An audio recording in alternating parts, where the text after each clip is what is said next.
పార్దు, తిరుపతిలో వెంకటేశ్వర స్వామికి తలనీలాలు ఎందుకు ఇస్తారు? ఎందుకంటే వెంకటేశ్వర స్వామి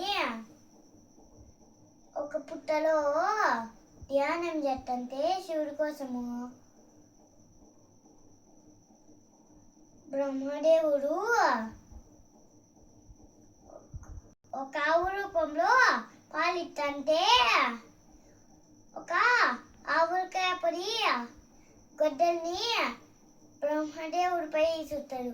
వెంకటేశ్వర స్వామి బ్రహ్మదేవుడికి అడ్డొస్తారు.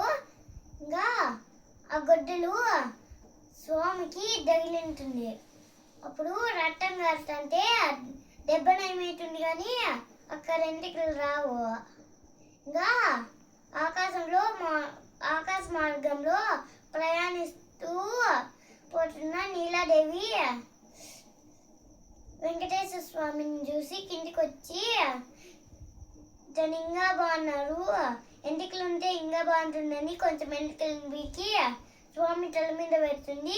ఇంకా స్వామి కళ్ళు రెసి నీలాదేవికి ఒక వరం ఇస్తాడు.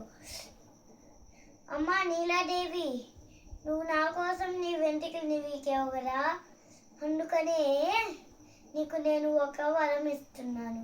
నా కొండకి వచ్చే భక్తులు తన జుట్టును నీకు ఇస్తారు అని చెప్తారు.